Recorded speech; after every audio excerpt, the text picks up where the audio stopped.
Let's welcome in now a friend of the briefing. He's Georgia Congressman Rich McCormick. Congressman, always great to see you. Good to see you too. Thanks.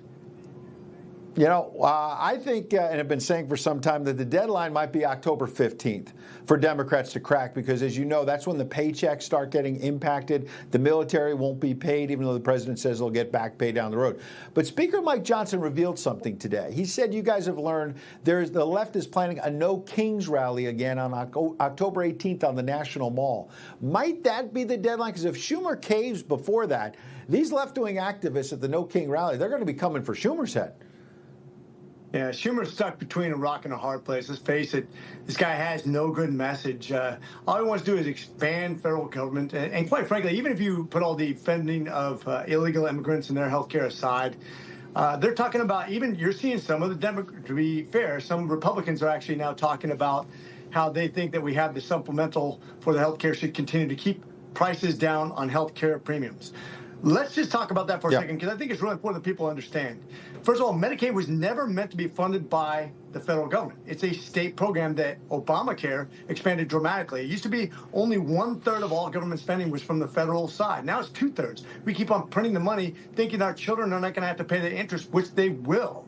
And additionally to that, it has no accountability. The insurance companies who are now involved in this, basically the government's funding the insurance companies that then fund the healthcare at a premium. They take their upcharge. They're making 230% more profit since the Affordable Care Act, and they deny 1/3 of all claims. This is a ridiculous way to stuff their pockets so they can stuff the Democrats' pockets and continue this ludicrousy into the future. Yeah. Well, it sounds to me like you're saying Obamacare didn't necessarily help poor people like they said. It helped line the pockets of rich insurance companies, which is interesting because it's some breaking news tonight. Caroline Leavitt, the press secretary, is tweeting out that basically the president has decided he's going to take some of the money from the tariff revenue that's coming in, the Trump tariffs, and he's going to put that money into the WIC program, which is for poor women and infant children. And that's how we get WIC, as you know. And so he's going to say the Democrats shut down the government and poor women and infant children are not getting fed, but I'm going to feed them with the Trump tariffs. Your thoughts on that? He's a brilliant guy when it comes to marketing. This is how he controls the media and makes sure that the message that he wants gets out. The fact is the Democrats don't care who gets hurt by this. They want to make one point, that they got to be able to do something. And so far they've been ineffective. Their messaging is horrible. They're polling in the toilet. I mean, it is horrible. They're more unpopular than COVID was. They're going the wrong direction, and they know it. They can't hold out for too much longer.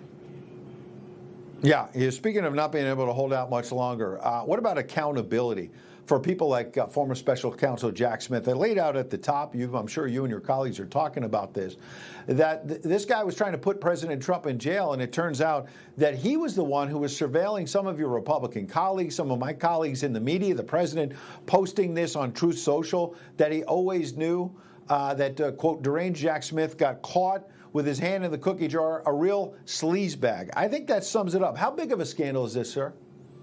Well, one of the biggest, most divisive things we voted on since I've been in Congress was over FBI surveillance, about the Patriot Act, about being able to go after terrorists, but not be invasive on our own rights. And this is the thing that we very much want to protect American citizens, but we also want to be safe. How do we find this balance? And when it comes back to the FBI and the CIA and other three-letter organizations doing the right thing, making the right decisions based on protecting our inalienable rights, making sure that the Constitution is supported, not abusing their powers.